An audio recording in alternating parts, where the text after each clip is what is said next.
Okay, everyone, it is now 5 o'clock, and I'm going to call to order the Utility Service Board meeting for Monday, November 20th, 2023. Before we get started with our business meeting, are there any petitions or communications from the public? Yep. No? Yes? No? Okay. Yes?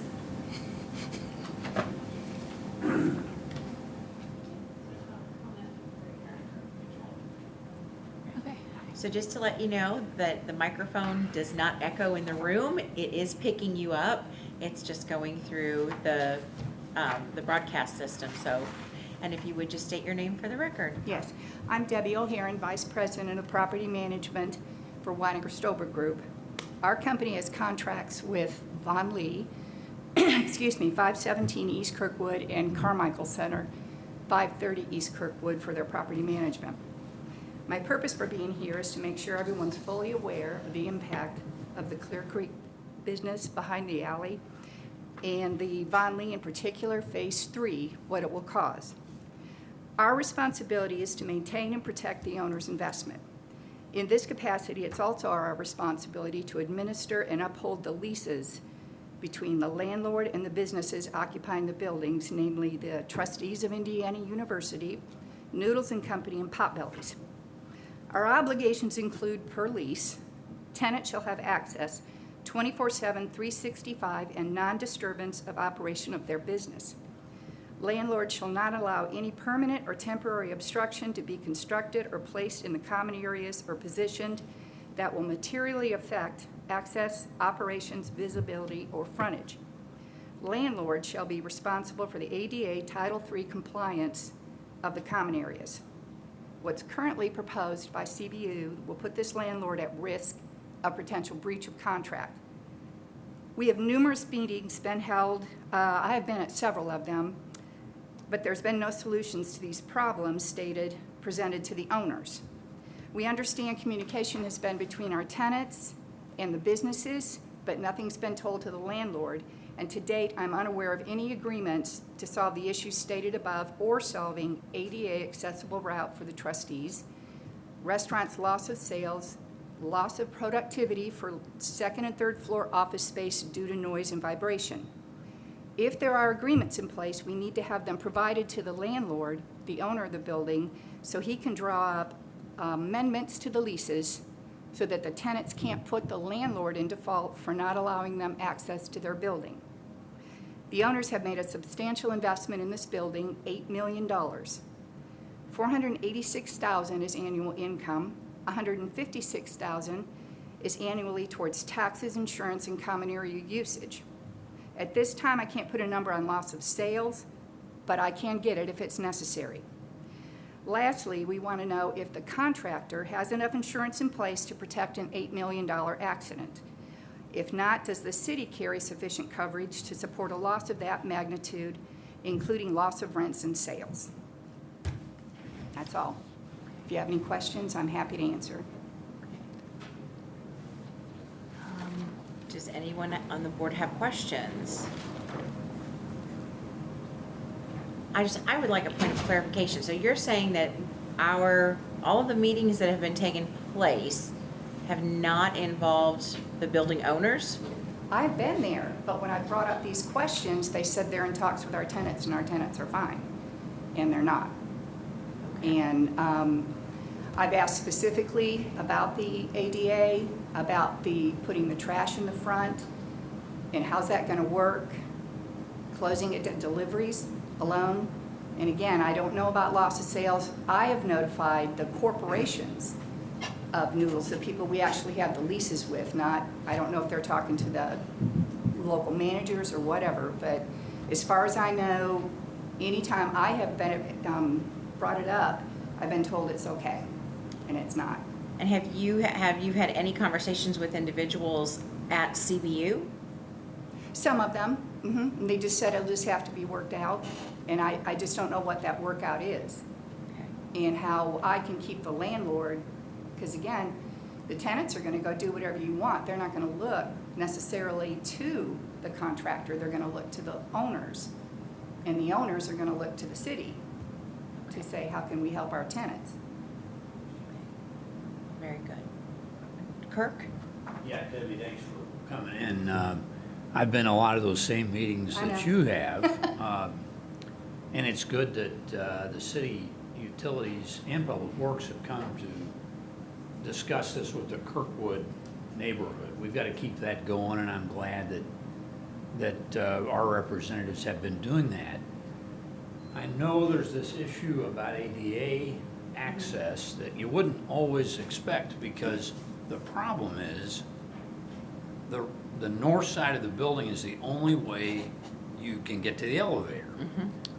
The south side that fronts on Kirkwood has stairs.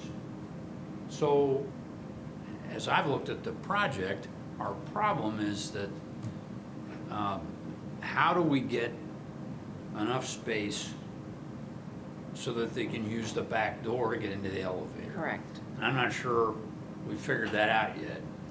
But Debbie, it's good that you came here to mention it to us so that we can keep an eye on that. It's they've got to be able to use the building that tenants do.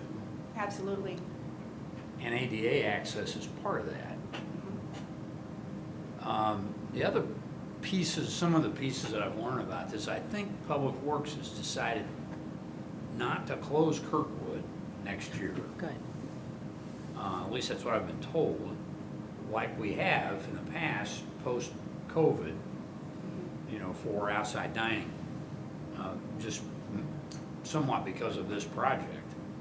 And that's a good thing, because that's going to give us Kirkwood access to the building and alleviate some of the issues that you would have had with alley access that's going to be cut off. Of course, the other problem is Indiana's going to be closed most of the summer.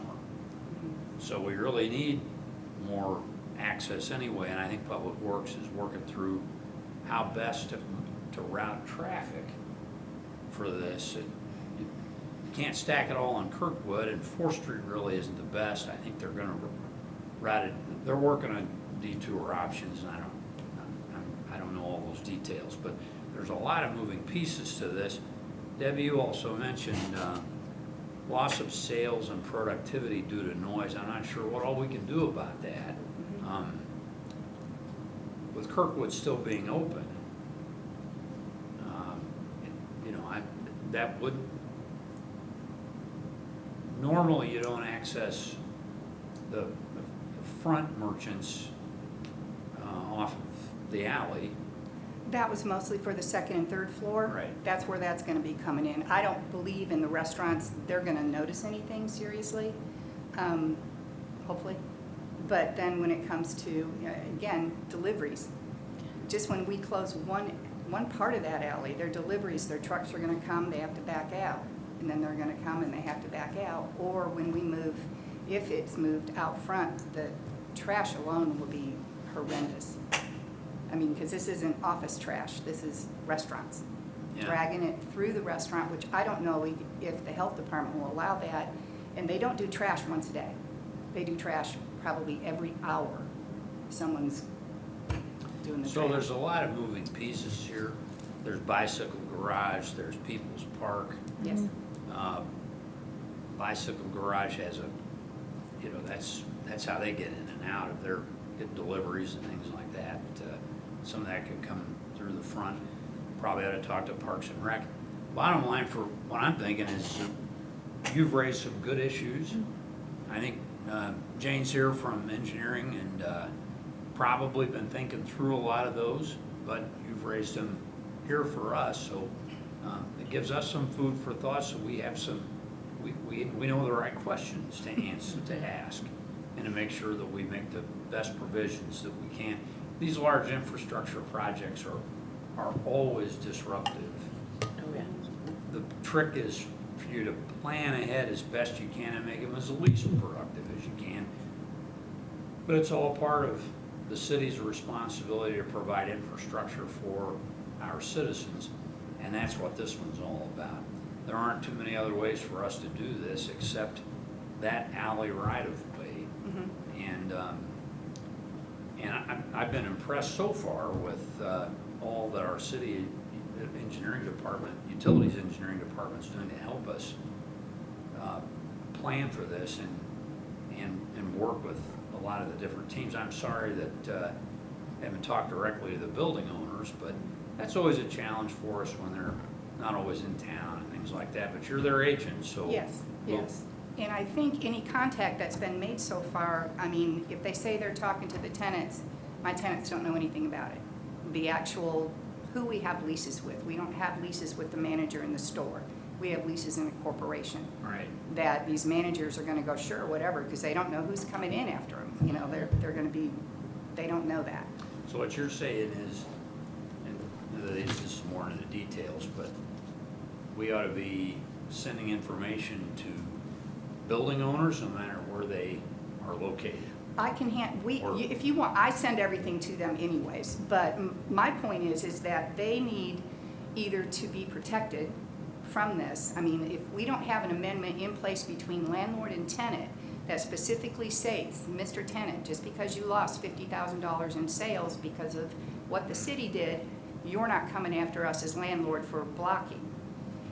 Or if the city is planning any kind of compensation to these tenants for what they're gonna lose, or for the landlord, if the tenants say, we can't pay rent. And then if the landlord gets helped on it, any way that, I mean, there's 100 ways it can be worked out, then they can say to the tenants, we have been funded and we're gonna just, you know, you can close for this time if you want to, or you can suffer through it. But, you know, they have a large investment there that depends on the income, and the tenants depend on their sales and productivity of the second and third floors.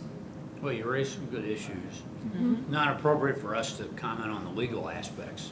Right. Staff can work through that.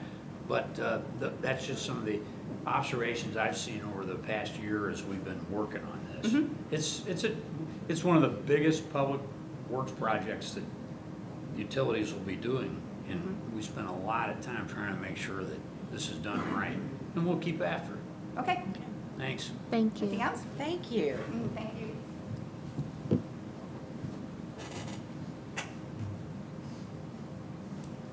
Hello, my name's Tim Hansen with WS Property Group. I'm just gonna, on Debbie's heels there, just talk about a few things about the construction in the back of the alley.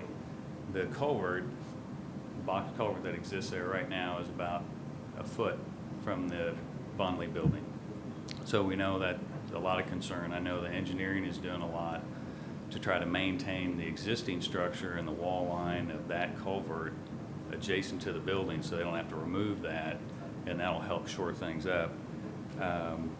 We were concerned a little bit about, is there any monitoring proposed for the building for vibration? I assume this is, I don't know, Jane, it's all sitting on rock. You know, so I'm sure there's gonna be HO-RAM and other things being used to do the construction. But any kind of vibration monitoring, noise monitoring, again, we'll say our leases, you know, the tenants in the building, some have vibration concerns and noise concerns, and have employees that have concerns about that. And again, to pigtail on what Debbie said was, we have an issue with a tenant, they make that the landlord's issue, and if they put the landlord in default, then we have a problem to solve. So we know these things are going to take place, and we're not here to block those things from taking place, but just bring awareness to when a problem arises, do we have a solution in place? Have we thought about it? And how do we back that up?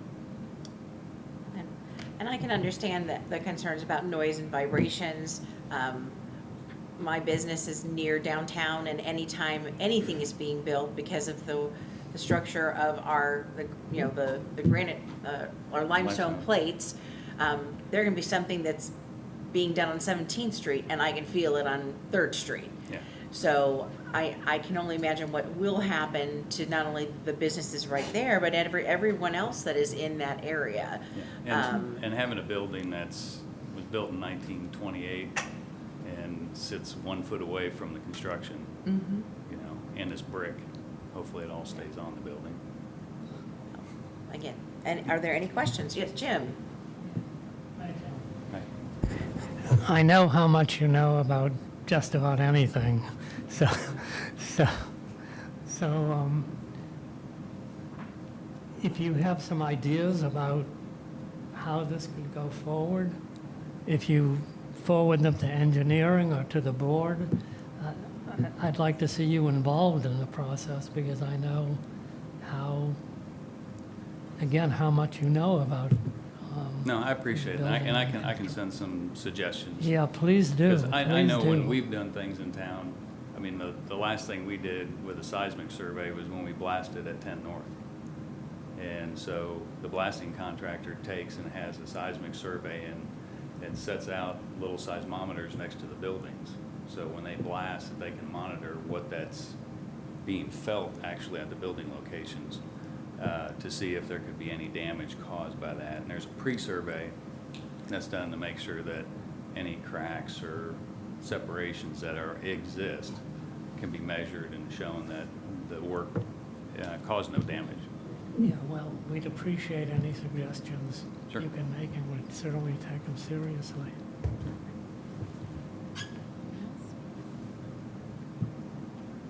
Thank you. Thank you Thank very you. much.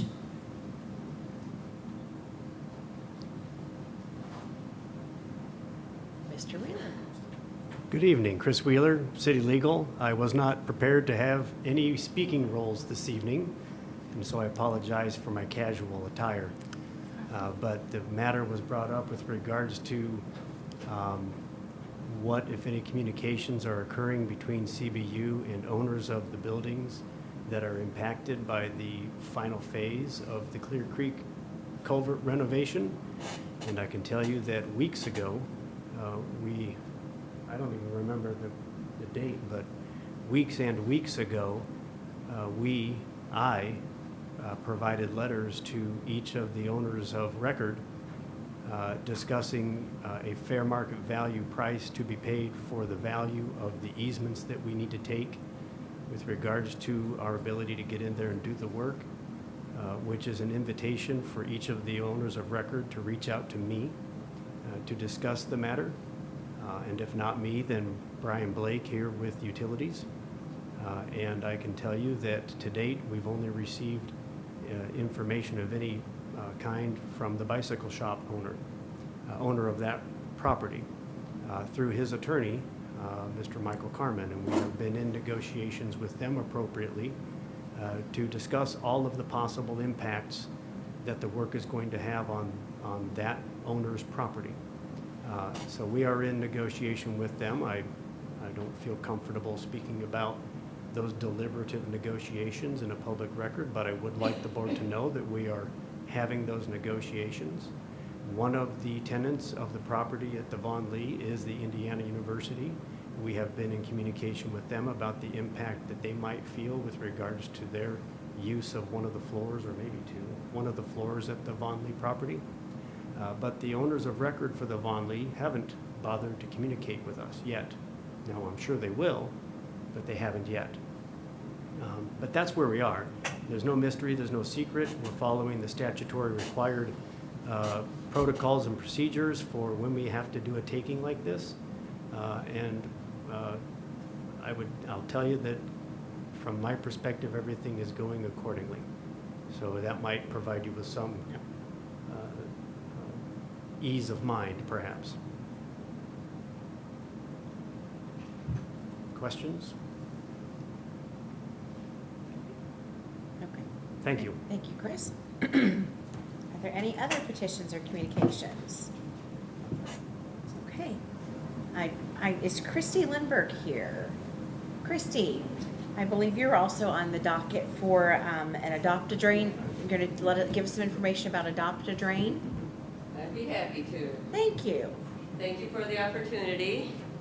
Christy Lindberg, Education Specialist, City of Bloomington Utilities. We created the Adopt-A-Drain program back in 2019. Just give it a second to come up. There we go. And the purpose of it is basically to help us improve the water quality of the area while reducing flood risk. As we mostly know, only rain should go down storm drains, but that's not always the case. Sometimes they look like this.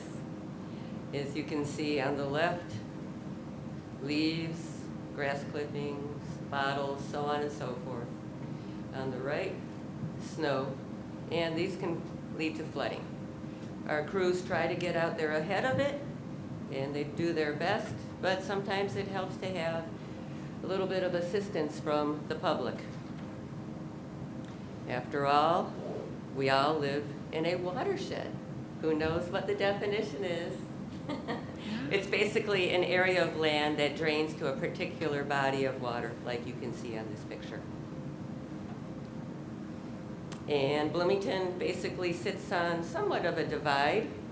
We have two main watersheds, like so. The top one basically runs along 10th, 11th Street. That flows to the north and west. And here where we are at CBU and Bloomington High School South, right across the street, runs basically to the southwest. And it makes its way all the way down to the Gulf of Mexico. So what we do here affects not only us, but those along the way. It's kind of a ripple effect. And we appreciate Board Member, Vice President Megan Parmenter's participation in this as well. Her class, actually the National Honor Society, has adopted pretty much the whole campus of Bloomington High School South. Yeah. We've been having a great time educating her and her students on stormwater, and they have been doing a great job. This is basically the drainage there, the orange and purple are the storm system that lead directly to Clear Creek. We're all kind of in the same general area here, actually. And this is the flow all the way down to the Gulf of Mexico, where there's a dead zone. A lot of nasty stuff down there, and anything we can do to help helps all the others, including these students here. Here they are learning about the drainage pattern and cleaning the drains, and there's a before and after picture, which is really kind of neat, and learning along the way. It's good for them to get out and experience this. Another thing that students can do, or really anyone that's involved with the program, is put little storm drain markers like the one there. Here's one that say no dumping drains to stream, to just kind of help raise awareness out there. Not everybody knows that these go directly to streams. Some think that they go to a filter or something like that, but no, not yet. Maybe sometime in the future. But in the meantime, folks might be wondering how to sign up. Just basically go to our website, which is bloomington.in.gov/utilities/stormwater/adopt-a-drain. There you will be greeted by a Google form. All you need to do is fill out some simple information there. I will give you a call. We'll figure out which drains. They all have their own numbers. Bet you didn't know that. They all have their own numbers, which are known as node, N-O-D-E numbers, 4 or 5 digits. And then you can get started. All that we ask is for you to fill out a quarterly report along the way and let us know if you have any challenges. And what are some of the takeaways here? Basically, it's a proactive program. You can get out, deal with the problem before it becomes a problem. You can become actively involved in helping to improve our water quality by reducing flood risk. Individuals, groups, service organizations, neighborhoods, anybody can work with us. We'll even customize programs with you. We have a couple of them going on now, in addition to yours, that are really pretty exciting. And it also makes you feel pretty good, just being a productive member of the community. For any other information, just let me know. I'm easy to get a hold of, stormwater@bloomington.in.gov. Thank you. Do you have any questions? Does anyone have questions? Jim? Yes. Yeah, I asked this before, you weren't here. Without any leaf pickup, this fall, do you anticipate problems greater than usual with the storm drains? I imagine that's yet to be seen. I'm not really sure at this point because we're not directly involved with that and I haven't really heard anything, but it's a possibility. But However, I think that the people involved have gotten the word out pretty far as far as what to do and where to go and I it's been imagine this taken care time, of. I imagine this time of year, the biggest problem is leaves clogging I would imagine too. the, Yeah, I haven't heard anything, but has anybody else? Yeah, yet to be seen. Other questions? I'll just say a comment. So again, thank you for leading this program and bringing it to my National Honor Society students, as I've shared with the board. You came and did a great presentation for us, and then we've gone out, and I realized when you're on the agenda, oh, it's time to make my quarterly report, because we go out on our property about every week or every other week. We kind of split it in half. We've labeled all of the stormwater drains with those great stickers that you provided us, and it's a great opportunity for our students to learn about the stormwater. And I had multiple kids when they come for their shift, they're prepared to get in the drain. Like they think, okay, we're going to pull off the grates and get down in there. So I'm excited that they're willing to help that much. But we've seen a lot of like the walnut trees, big walnuts in the drains. And it's always exciting to see, okay, which is going to be our before and after photo this week? Because there's always at least one drain that's like really good, like you saw pictured there. And so I think this is a great opportunity for people who, even if you just have one that's at the, the end of your street, that whether you officially sign up for the program or not, which why not sign up for the program if you're willing to put in the time and do it. But it's a great opportunity to help our staff and our community and keep the the storm water flowing. And so what a great program. And thank you. We Thank look you forward very to much. continuing to participate. We also put out quarterly newsletters, and I'll be getting that out pretty soon as well. Great. Little tips and tricks and Yeah. such. Okay, thank you. Thank you. Okay. I'm going to go ahead then and start with the business part of our the regular business part of the meeting. As the first item is then the approval of the minutes from our previous meeting of November 6, 2023. Are there any changes or additions to the minutes? Hearing none, is there a motion to approve? So moved. All those in favor say aye. Aye. Aye. Opposed? Motion carries. The next items, the approval of the claims, starting with the standard invoices for a total of $460,720.46. Are there any questions on the standard invoices? I have Megan? just one question, and I know I've seen these on here before, I believe Apple AirTags. I just wondered, what are we tagging? Probably what those are is in meter services, we rent hydrant meters, and we've built a self-contained, it has one of our smart meters in it, and it's able to lock onto the thing. We've had, even before we established like a rate that, for what it actually costs to build that box, we had a couple of them disappear, and so we were only able to recoup a fraction of the cost of that. Sure. We increased that rate, but we also put an air tag on it. A lot of the contractors that are doing the fiber project in town have them, and so this is a way for us to kind of keep track of that Yeah. cheaply. Great, thank you. Any other questions? Okay. Hearing no further questions, is there a motion to approve the standard invoices? So moved. All those in favor say aye. Aye. Aye. Opposed? Motion carries. Next are the utility bills for a total of $203,901.89. Are there any questions about the utility bills? Hearing none, is there a motion to approve? So moved. All those in favor say aye. Aye. Aye. Opposed? Motion carries. Wire transfers for a total of $444,808.85. Are there any questions about the wire transfers? Hearing none, is there a motion to approve? So moved. All those in favor say aye. Aye. Aye. Opposed? Motion carries. Finally, the customer refunds for a total of $1,352.24. Are there any questions about the customer refunds? Hearing none, is there a motion to approve? So moved. All those in favor say aye. Aye. Opposed? Motion carries. Next, we have the approval of the consent agenda, and I believe that it will be James Hall today. Me, yes. Good evening. James Hall, AD of Transmission and Distribution. I'm pleased to present tonight's consent agenda totaling $4,859. There's only one item on there. It's from BBC Pump and Equipment, and it is for replacement of a leaking coupler on a high-service pump, the high-service pump number 1.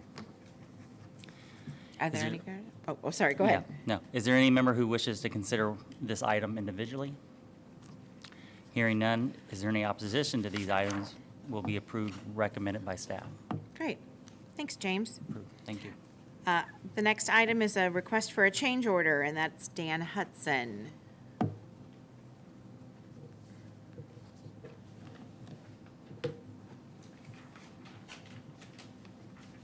Good afternoon, I'm Dan Hudson, Capital Projects Manager with the City of Bloomington Utilities.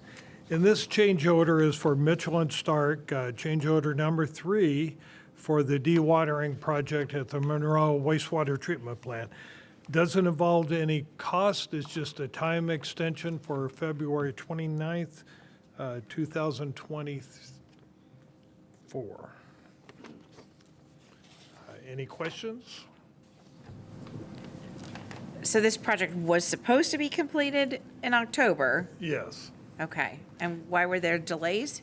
It was delays for mostly equipment, supply chain issues. And now will be another coming change order that we don't have cost on yet. And we're hoping this February will be enough time to complete the job. Great. If not, I'll be back again. Yeah. Are there any other questions? Okay. Hearing none, is there a motion to approve? All those in favor say aye. Aye. Opposed? Motion carries. Dan, I believe you have another approval for an amendment. I do. Okay. This is amendment number 2 for the Donahue and Associates project, design project for the Monroe chemical feed lines. This includes an overhead bridge option that was added to the project. It was originally underground, and we decided because of the chemicals, we wanted it above ground. And it also includes some construction management, but not the complete construction management. And that is for $204,100. Okay. Are there any questions about this questions on amendment? No? All right, hearing none, is there a motion to approve? Second. All those in favor say aye. Aye. Opposed? Great, motion carries. Thank you. Thanks, Dan. Next, we have a request for approval of another amendment, and this is Michelle Walden. Hi, Michelle Walden, Finance Manager. We're looking for your approval to extend the cleaning service for SSW Enterprises, doing business as Office Pride. That's to clean our building and the plants, and we're just extending it out a couple of years. We're adding 2 years onto the contract. Are there any questions about extending the contract? Yes. Do we rebid these annually, or is there some benefit to multi-year extensions? It does get bid out. Most of these sort of contracts have a line in them. Chris can speak to this better than I can, but a line where we have the ability to go ahead and extend it out another year if we're happy with the service. And we've decided to do that with this group. Okay.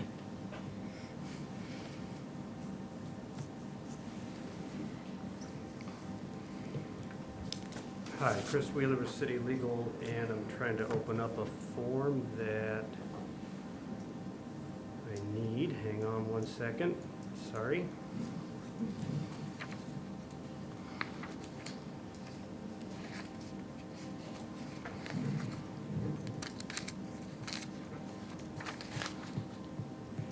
So the original contract had a couple of years of life to it, and actually, my recollection, yeah, this is actually going to go, it was supposed to expire in February of 2024.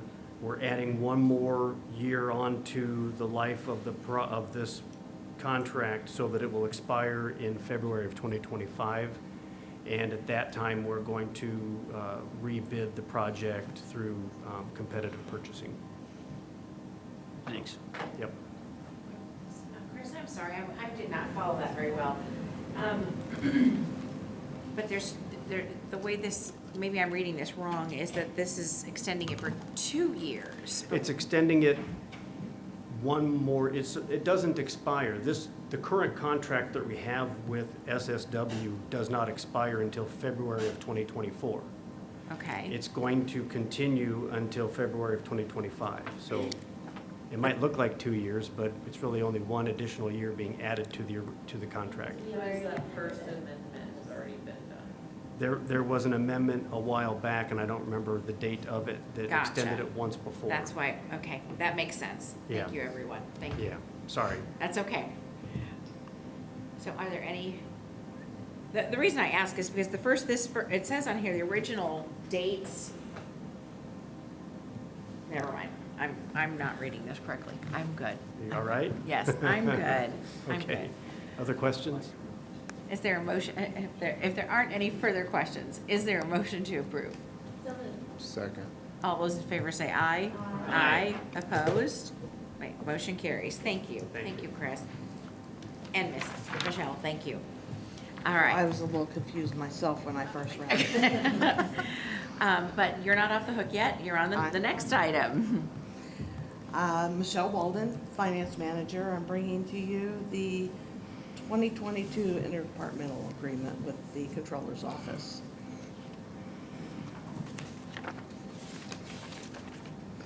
In the amount of $2,533,418. So are there any questions in regards to the 2022 interdepartmental agreement? Well, I know when we met a few weeks ago to approve the 2020 and 21 agreements that Vic and Matt mentioned, the numbers didn't add up quite right, and so I guess didn't match what we thought that it should be for 2022. And so I guess I was just wondering if there was a report from either of them, since they're not able to be here tonight, that you could relay. The only thing Matt said to me was that it had been figured on budgeted numbers. Once we have actual numbers, they'll come back, and then they, for the following year, put that adjustment in. So if we end up owing more, they'll raise it. If we end up owing less, once they have real numbers versus budgeted, which normally it's a little bit less, we get that cut off for the next payment. So, thank you. On here, it said that it's based on the 2021 figures, but, and I can't see that part right here. From my understanding, it was, we're going with the 2021 numbers for the 2022 agreement. So those numbers should be finished. That's what it says, And yes. it be fixed and not, I'm not sure what he was changing. referring to when he told Okay. me that then. Perhaps that was for the 2023 numbers, because we don't have 2023. Right, okay. correct. Well, no, I gotta think here.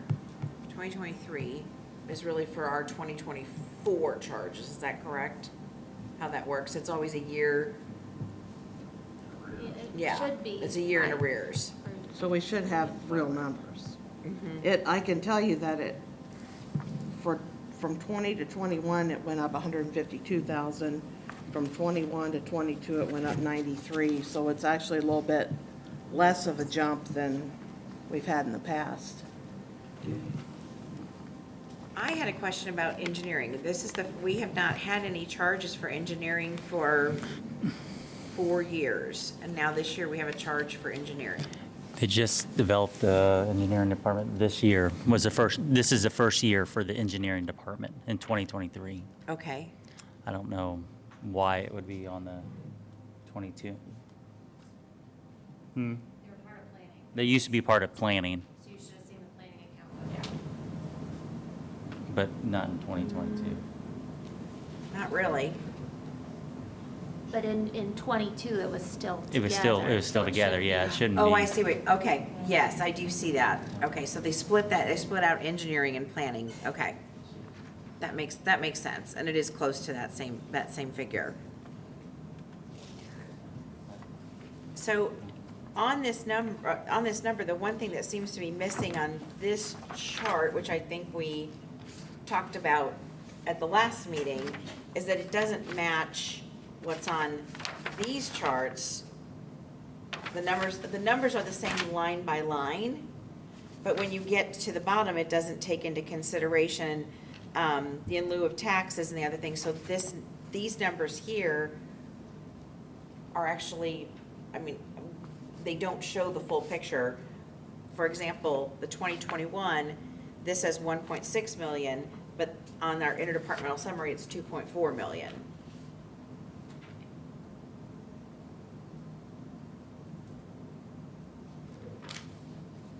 Yeah, I don't know if any of us have the answers for you, so. You know what, and that's not fair of us to put that on you guys. So, I think we should table this my recommendation would be to table this discussion until Matt is here or Vic is here to answer these questions, because the numbers just aren't driving, and this is not your primary responsibility here, Well, I so. didn't realize there were any questions, or I would have looked into it Yeah. beforehand. Sorry. All right. So So I'll make a motion to table the discussion for the 2022 interdepartmental agreement until the next meeting on Monday, the 4th. Okay. Is second, are there, all those in favor say aye. Aye. Opposed?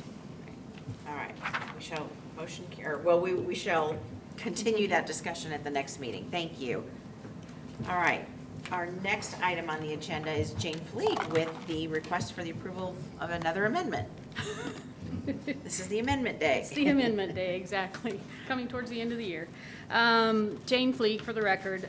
This is an first amendment for the professional services agreement for the drainage improvements done to Kirkwood, done at Kirkwood to Indiana and Fourth, which is now being called the Clear Creek Culvert. But the contract itself is titled Drainage Improvements. This is with Etica Group. The amendment is coming forward.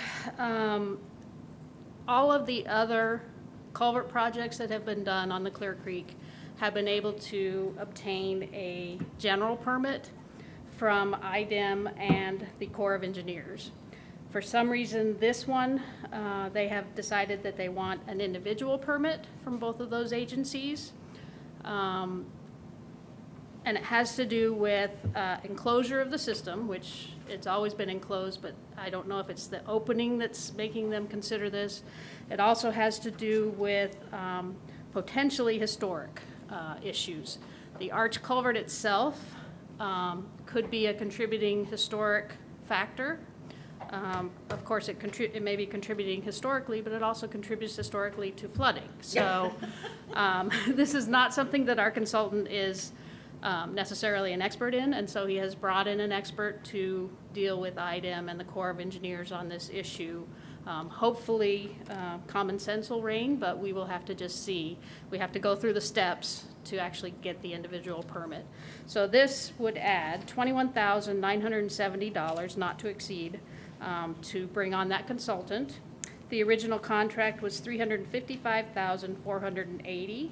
And if we add the amendment price, we're now at a revised not to exceed of $377,450. I'm happy to take questions. Are there any questions? Hearing none, is there a motion to approve? So moved. All those in favor say aye. Aye. Opposed? Motion passes. Oh, man. And I forgot. you have another one. No, it's the same project. The agreement that I sent to legal to approve has all of that information on it, and it also should have included an amendment to the expiration of the contract. I don't know how critical that is to this board.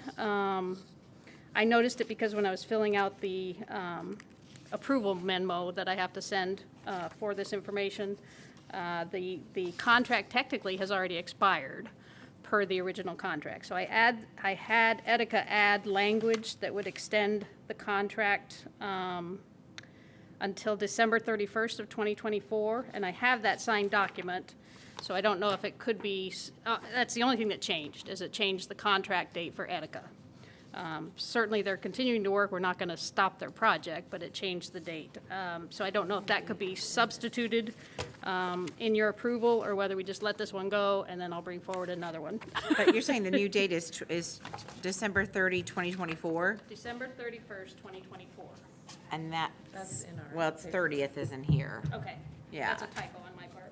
But it is in the paperwork. Yes. It just wasn't in the actual amendment document that you're going to sign. Okay. Sorry.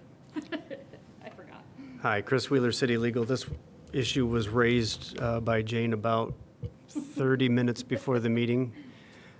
We have elected to ask the board to go ahead and approve the contract with the terms of extension as well, and to have the board condition your approval on approval from the controller and city legal. I can tell you, city legal approves, conditioned upon approval by the controller and the mayor, because all of our contracts have to be at a certain price point approved by all three of those entities in the city. This board, the mayor's office, and the controller. We haven't had a chance to speak with the controller or the mayor's office about the fact that we want the life of the contract to be extended. So I'm kind of reversing the flow. Normally, when everything gets to the board, it's already been reviewed and approved by controller and mayor. But in this case, we're going to just reverse it and have this board approve contingent upon those approvals. So we'll get those approvals and bring it back to you, President, to sign at that point, okay? That If sounds that all makes great. sense. It does make sense. I'm sorry for the confusion. In a wacky kind of way. it Jane and I does. spoke very hastily about it, and I don't think that I was clear enough in my discussion with Jane on how we were going to handle this. So it's my fault. Thank you. So, so I should, do I sign? I don't. You don't sign that. We're Okay. going to simply move to approve contingent upon controller and mayor approval. And when we get their approval, Okay. just with regards to the extension of the contract, because they've already approved everything else. Once we get that additional approval, then we will have you sign that version of the contract. Sounds great. So if Okay. you need to amend the motion, I apologize.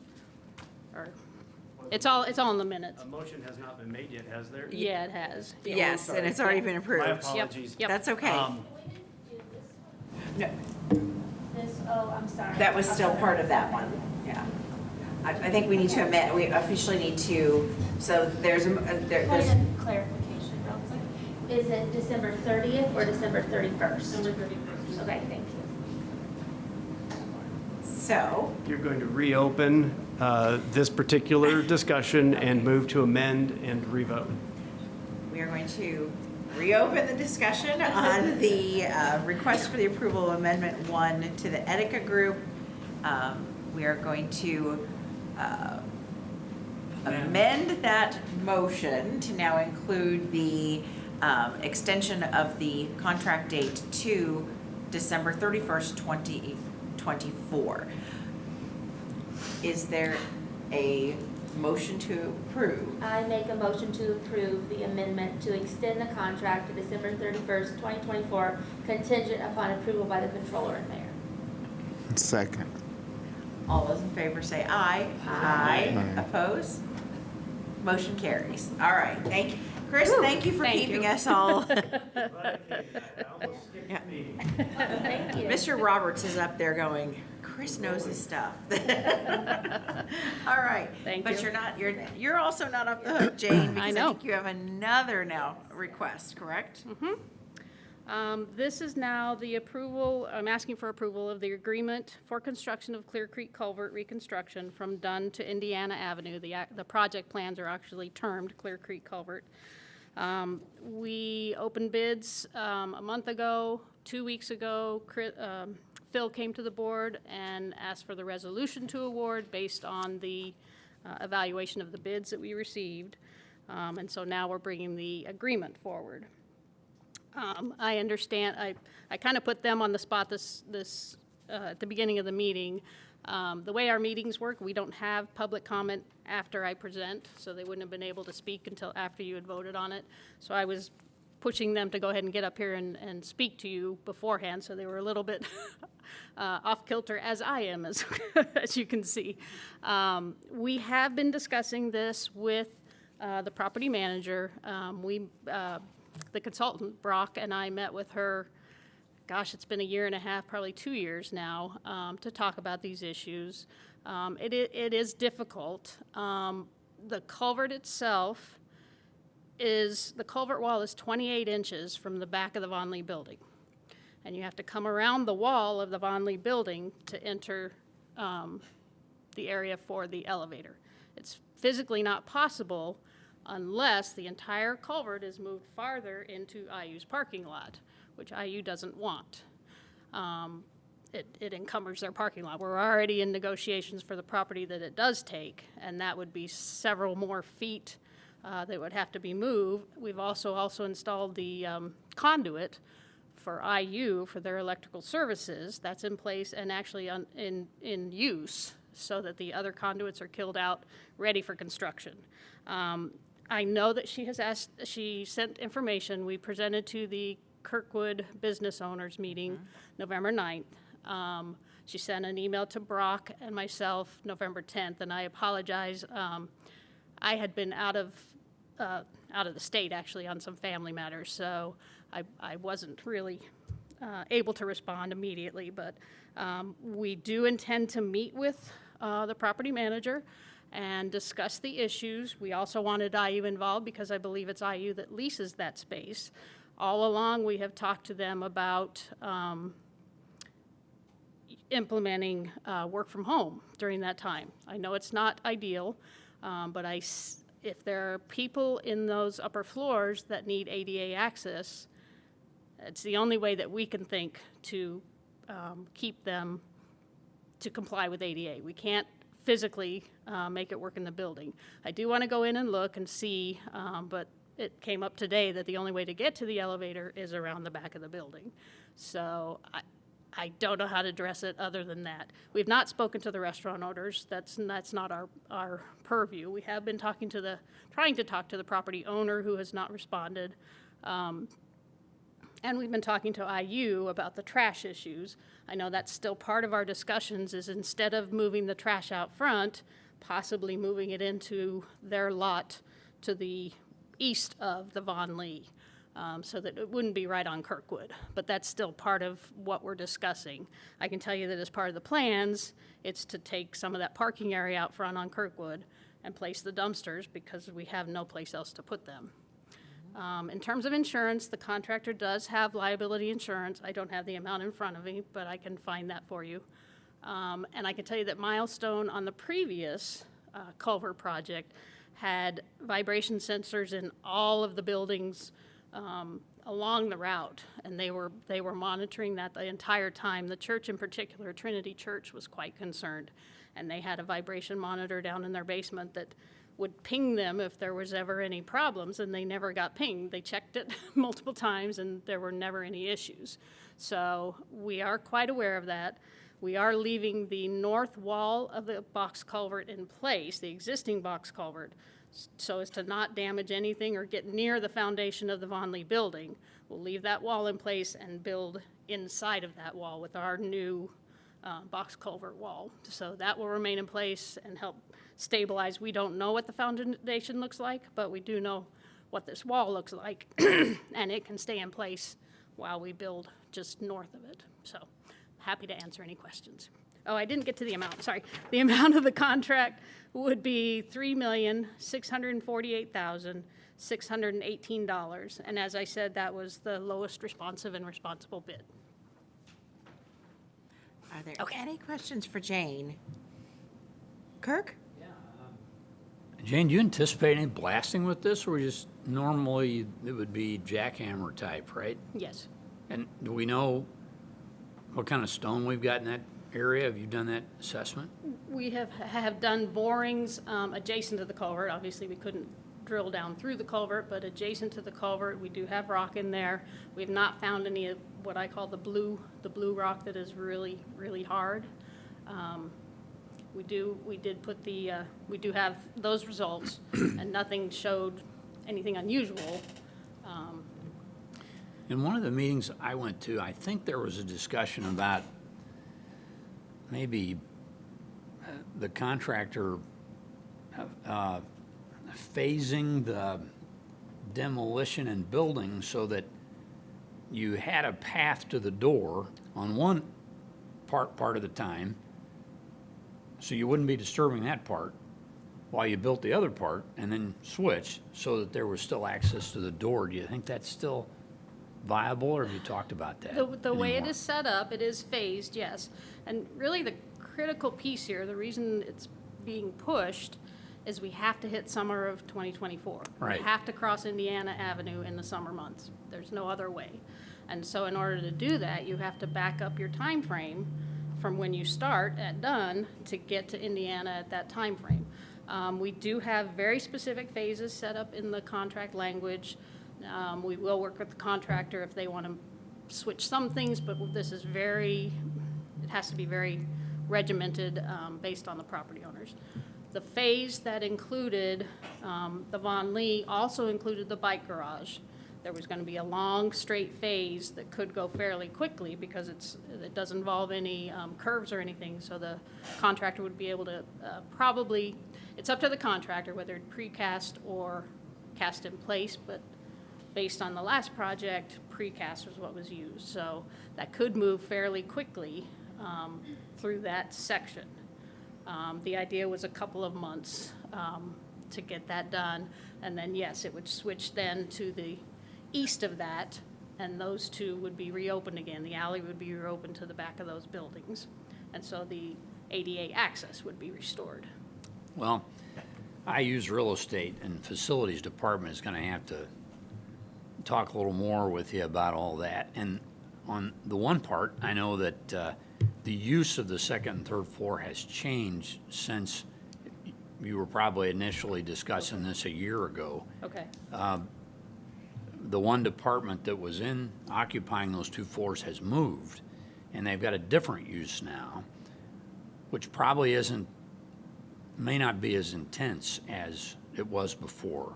So you'll have to talk to IU Real Estate about that. So that may work out a little easier, but not sure. Mm-hmm. So I guess from our perspective, as you work through this and do our best to keep the disruptions to a minimum, we might anticipate some additional costs as we get down the road. I don't know. But again, we've got to keep the timeline. So there's those two pressures. Yeah. We may end up talking some more about this before it's over, but it's a complicated project. Yeah. It just is. Yeah. But I do am know trying what. to set up a meeting with the Von Lee property managers and Brock, our engineer, and Vic, and our attorney, but it's a horrible time to try to set a meeting. And Jason Yeah. Danek, we were trying to get in that meeting as well. Right. So getting that set is not easy, but that's what I'm working on. From the big picture, I just talked about why this is an important project, so there's that too. So. Yeah. Jim, did you have something? So how does Milestone enter into the communication with CBU and with the property owners and the tenants? Will they be involved intimately Yes. in those discussions? Yes. Yeah. So they're not up to speed yet, or they are? Or They are up to speed. The nice thing is we have fewer property owners on this than we had on that previous section that they did, but they were very good at communicating, keeping communication open. They set up an email that would go out once a week to those that wanted to get progress updates, and they go in and just talk to the people when they need to give them information. They're very good about that. Okay, great, thanks. Anyone else? So I'll just make one side comment here. So you said they would do a great job of going in and talking to people when they need the information. So I'd just say, when there's that information that's maybe outside of that weekly email, since we know that the businesses are not the property owners, that they could just copy the property owner on that. Thank you for all your work to ensure that we meet the ADA compliance and, or get the business back to usual as quickly as possible. This is definitely going to be a project that is, there's going to be a lot of people that'll be very negative about it, but it is a positive project, and it is, as Kirk said, it is something that's essential that we have to get done for the city. And so to the extent that we keep the lines of communication open, we include all parties that need to be there, we hear from the different resources and experts in the areas. I don't think CBU wants to be in a position where we don't want to work with everyone. We do, and we have, and Jane, you and your team have done a phenomenal job, and I hope that this will be a smooth sailing project, so. Yeah, honestly, a lot of that is our engineer. Brock is really good at coordinating things. We've ensured all the utility relocation is done in advance. Unless we uncover something that nobody knows about, we've moved the conduits. We paid for that to move those. Those were not our conduits. Those were Duke's conduits, but we paid to get them out of our way. Duke has relocated their power poles and some of their overhead, so we've done everything we can to have a smooth path to complete this job. And the other thing is, we also have a timeline. I mean, there's a tight timeline on this. So not only, we're battling so many different factors, but then you add the timeline on it, and it just, makes it even more complicated. So hopefully we can get through this. All right. Yes, Kirk. And you made a really good point. The alternative here is to not do this, I guess, or delay it. And every time we have a major rain event, 6 in Indiana floods. The parking lot starts to flood. Dunn Meadow floods. Yeah. And if you look out there, it's not because the inlets aren't big enough. It's just the capacity of the drain. And we've all seen the maps on when the floods happen, how much rain we have, and what period of time, and how much it floods.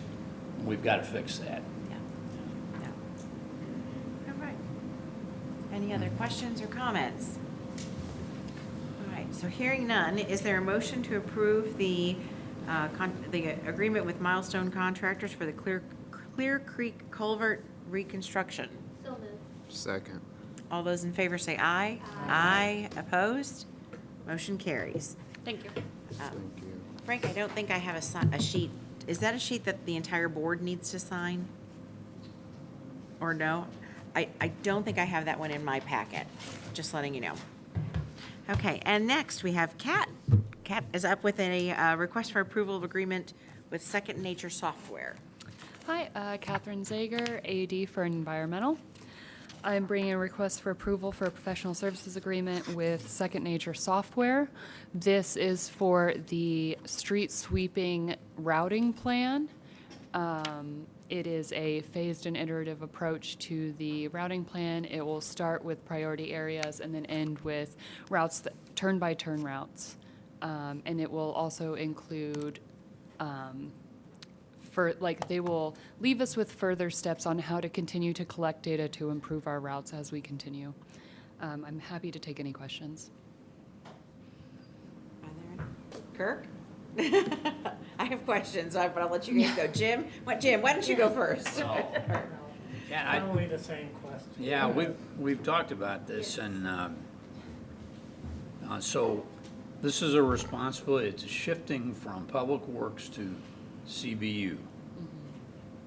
And now we're starting to see the expenses that have shifted to us, and we've asked the question, where's the revenue to follow the expenses? Because we're gonna have to pay for all this. And this is just how to plan it, not execute it, right? Yeah. Yeah, so 200,000 on storm drainage budget that I don't think we budgeted for. We did budget for How this. much? I mean, We, for this specifically, we budgeted $250,000. but have we budgeted for taking over the whole street sweeping operation?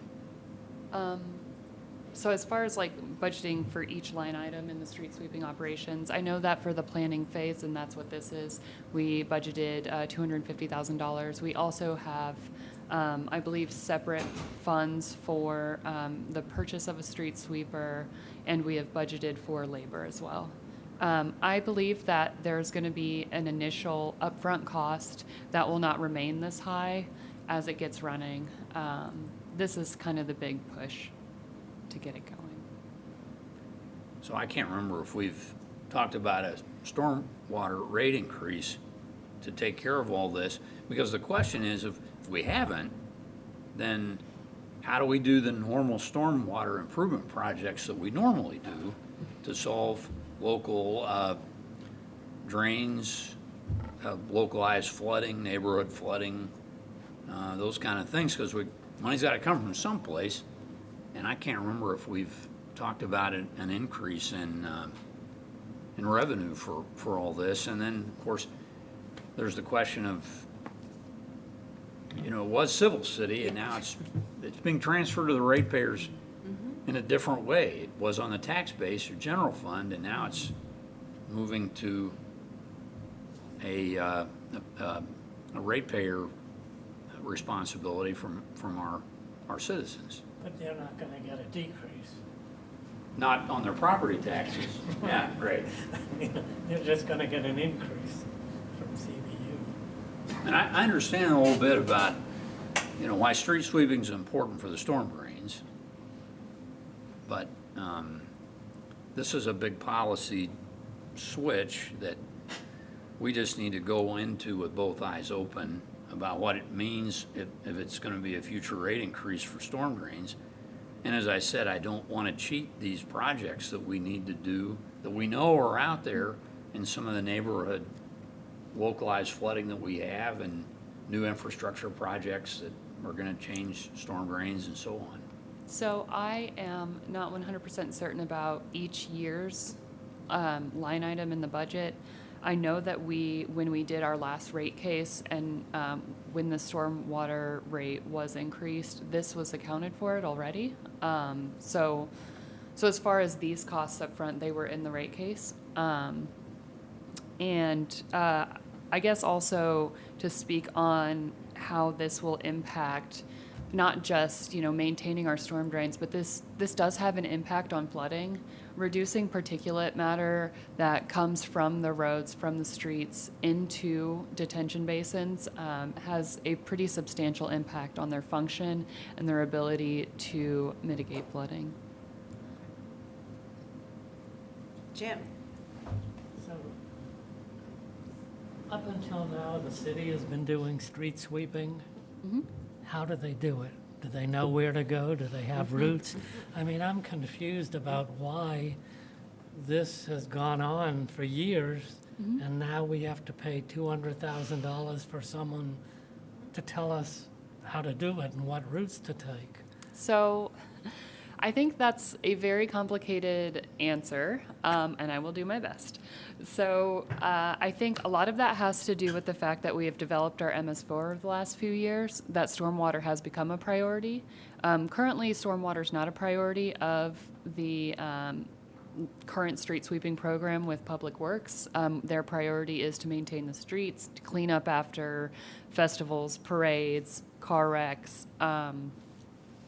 So they don't really have that focus on particulate reduction, which is why we are planning to have these routes that focus on particulate reduction and to optimize the routes. Their routes didn't really do the same thing that we're hoping to accomplish.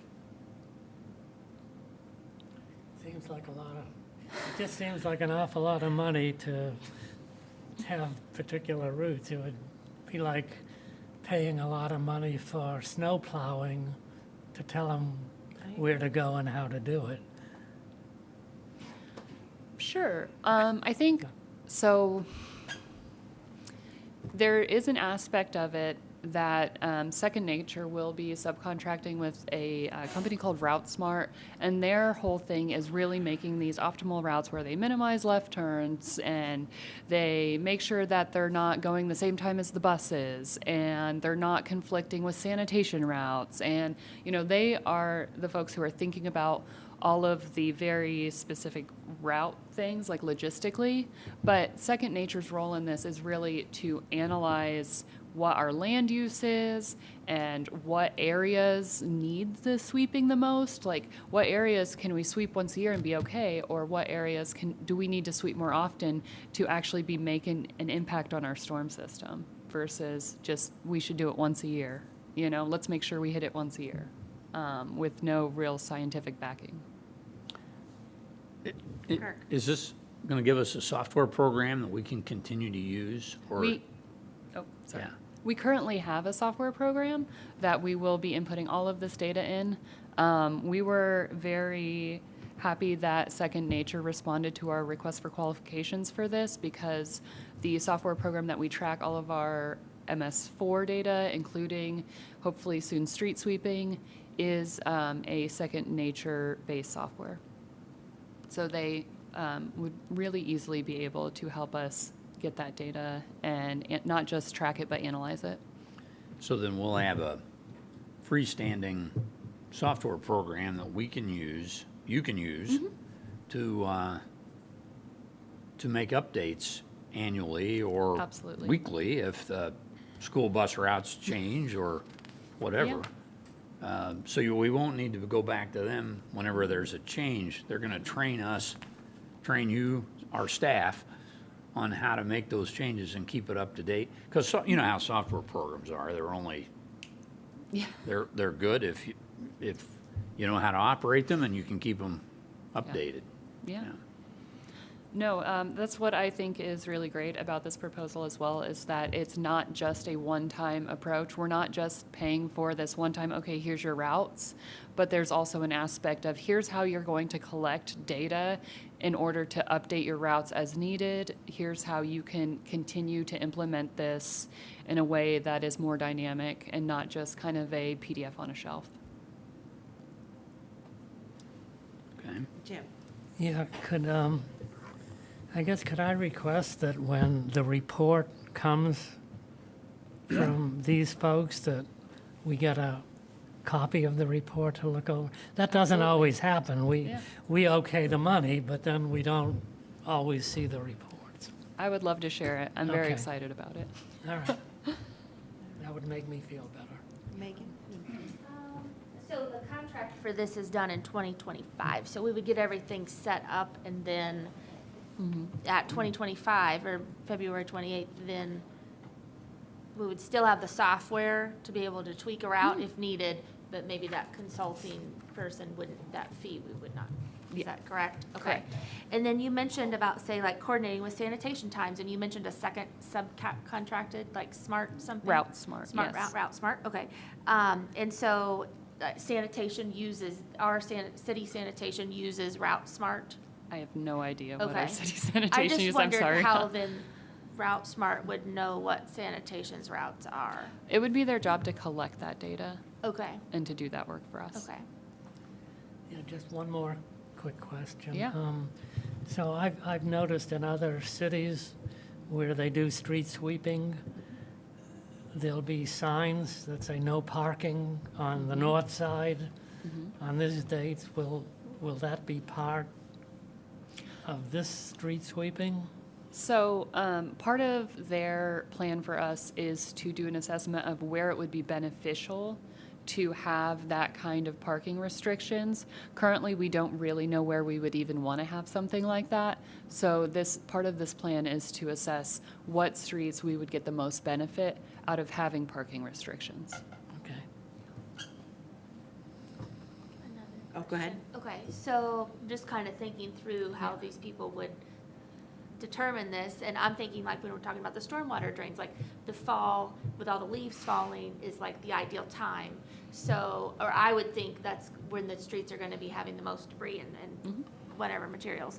So, when they're planning this for us to implement, say in spring or whenever, are they gonna be like, I feel like the leaves of a lot have already been collected, so how do they know, oh, this street really did have a lot of debris in it, I guess? So I think a lot of the work that they will be doing is through map layers. So they will have different land uses, they will have canopy cover, trying to think of other ones, zoning districts maybe. Traffic counts, thanks. So they're gonna use a lot of this information. And I think for leaves, for example, they'd probably use canopy data. Okay, thank you. Yeah. Mhm. Let me give you one more. All right. This is All the righty. week to sweep the campus neighborhoods. Oh, yeah? Okay. Leaves are down, nobody's here. Yeah. You can go to Park Ridge East next week. Yeah. So, what are we doing now? What are we doing? We are not sweeping now. So Public Works is still sweeping. We will transition into sweeping in March. So once it's not frozen anymore. And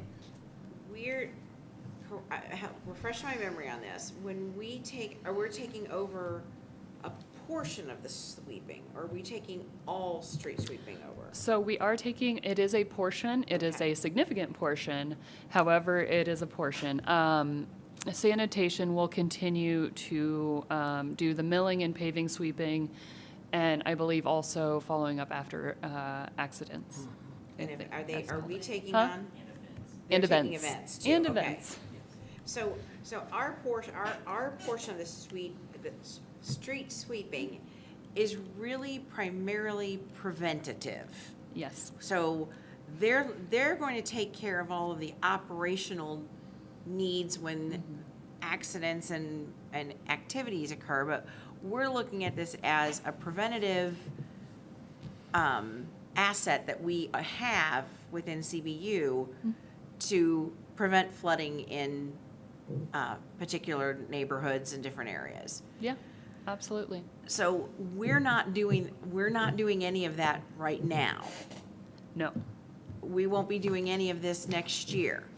We will. We will start in March. So the idea of this plan is that like it's going to evolve over the year, and they will be, for the most part, finished by the end of next year with the whole routing. But the first phase of their plan is to get like target zones, so like areas that we need to focus on. So we will start with these zones that we need to focus on, and then as they develop routes, we will start doing these specific routes. And these zones that we need to focus on are, I mean, do we not have like the top 10 list of flooding areas in town? And I mean, we have some data on like, you know, where we've had a lot of reports, what I think some of our folks will call hot spots, areas to check before it's gonna rain. But as far as like real concrete data on what like sub-watersheds would benefit the most from street sweeping, we don't really have that as far as like particulate reduction. So it's these zones would have some aspect of like responding to, you know, they're gonna have clogged drains all the time, but I think another part of that is, you know, where does all the sediment accumulate? Where, you know, what are these risk factors that are associated with sediment accumulation, including like, you know, the pavement quality index, I think it's called. So like, what's the quality of the roads? Do these lower quality roads, well, they might need sweep more often in this watershed because they lead to more particulate in the storm drains. So that's what they would be based off, and we don't really have anything like that yet. I'm a data geek. I love data. I love data. But do we really need this? I would argue broad scale that we do need these routes, that we do, like, do we need this broadly? Yes, because it does ultimately help prevent flooding and keep BMPs in functioning order. So detention, retention ponds, they're all going to sediment in eventually if you don't prevent that. And this is a really effective way to mitigate the amount of soils and sediment that build up in these ponds, reducing their capacity. Okay, now I'm gonna ask the same question, but a little Yeah. bit differently. Yes. Do we really need this now, as we are just now taking on this project? Or is it something that in 2 years, do we get into this and try this ourselves and figure out what data our people can collect?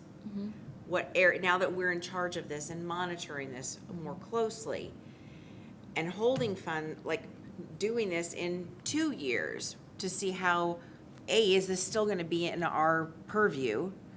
B, is what we're doing working, or do we find ways, can our team actually do this effectively without the additional data? And then C, if we're not doing it, then does it make sense to have an outside group come in and evaluate what we're doing? So in essence, are we putting the cart before the horse on this? Or is there a benefit to doing this now? Or is there a benefit to let's jump in and try this and see what we can accomplish? So I think the benefit to doing this now is that we can have routes that are purposeful and thoughtful. Because if we don't do this now, as far as us collecting data and us, trying to figure out where these spots are, to be quite frank, we don't have the time or capacity to do that kind of study. And I think if we're going to do this for the goals for stormwater, like the goals of CBU towards improving stormwater quantity and quality, I think we would want to have something like this up front, because I fear that in 2 years we say, okay, we're doing this for a while, but then in 2 years we're like, what are we doing? We didn't track anything. We don't know why. Sure, we swept the streets and we collected so much, but did it? I don't know. I would like to be the most impactful from the get-go. I guess that's why I would do it now. Yeah, I would like that. So my group will be in charge of operating the street sweeper, right? And so 2 things that the plan helps us do is take out my operators' comfort level of where they want to sweep at, right? So they're on a road, they like sweeping there. Even we tell them, move over, let's try this neighborhood, whatever. Is that too much, or do they relay all that information back in the work order that we're sending to them?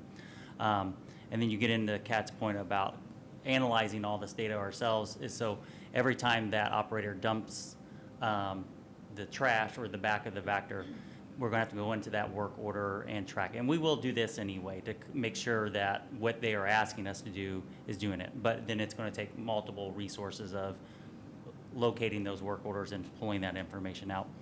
And then one of the things I think it also helps us mitigate is kind of the squeaky wheel syndrome of people who complain, and that's where we're always sending the street sweeper, right? And the people who don't have time to complain about it, and where we are actually getting a lot of sediment into our system and having damage to our storm system isn't being addressed, because we're always catering to these people that are calling in and I see it over there, I need it over here. And this happens a lot with my staff now about the removing. I have 3 people that do nothing but go and repair storm boxes. And a lot of times we get U reports, and we're required to, respond to those U reports in a certain amount of time. And they have to leave those jobs to go take leaves or twigs or grass that people have placed on, and I'm reporting this to Catherine and her group to say, can you please talk to these people? They're not supposed to be doing this, whatever reason. And Jim made the point, this is the busy time anyway, right? So our hope is that by having this plan, we have a very executable idea of where we're going and not responding to just complaints all the time with the street sweeper. And I think that's kind of what happens now with the current thing is it's, there's not a lot of thought that has went into it. It's a reactionary process that they have. Gotcha. Perfect. All right. Thank you. Any further questions? All right. So hearing none, is there a motion to approve? So moved. All those in favor say aye. Aye. Aye. Opposed? Motion carries. Thank you. Thank you, everyone. Thank you, and thank you for all the great questions. We're very passionate about our street sweeping, so, okay. And James, back to you again. Request for an approval of amendment number 1. Yes, James Hall, AD of Transmission and Distribution. I'm bringing forward an amendment for $5,400 to a on-call contract that we have with Senegers Construction Group. We had a couple of their services that we used, and the rates for boring through regular soil and boring through rock are double, sorry. And so we ran in some rock and we overran our on-call budget, and so that's why we're bringing this amendment forward. Happy to answer any questions. Are there any questions? Hearing none, is there a motion to approve? So moved. All those in favor say aye. Aye. Aye. Opposed? Motion carries. Thank you. Excellent. Thank you. Okay, next on the agenda is old business. Is there any old business from the board? Okay, and then we do have old business. We've got Liz Carter with a Title 13 follow-up.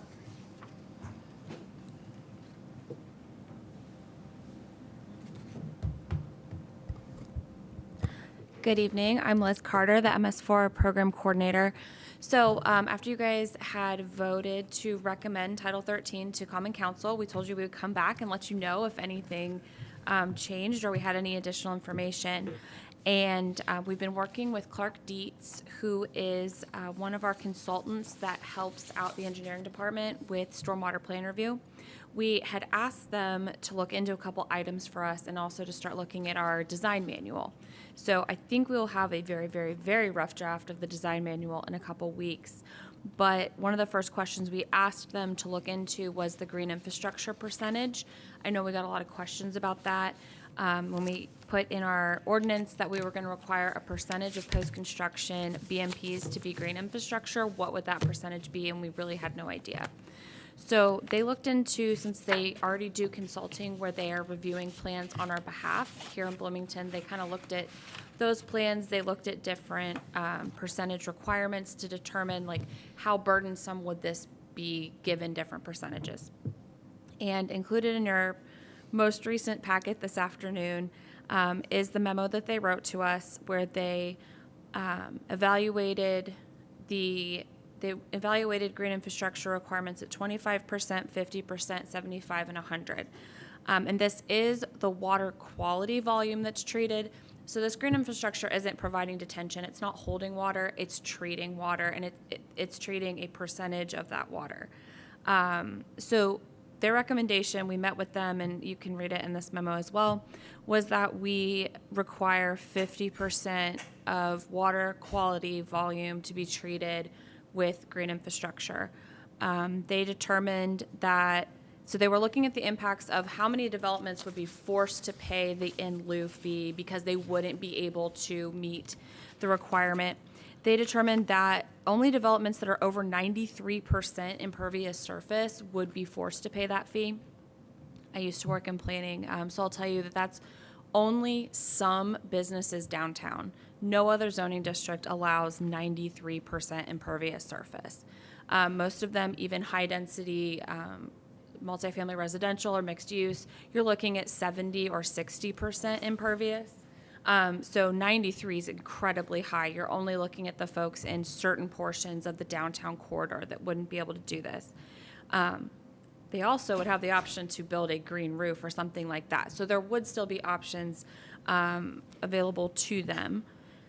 And we just today got a little bit of a financial impact statement from Clark Dietz. I'm not prepared to go super into it, but essentially they estimated the cost of flooding in the state of Indiana over the past 40 years, and they looked into some research about how expensive green infrastructure is to maintain instead of gray, and they determined that more or less, green infrastructure has maintenance costs that are 20 to 50% lower than gray infrastructure, and that green infrastructure can actually reduce the cost of its gray counterparts because it's filtering and detaining by up to 30%.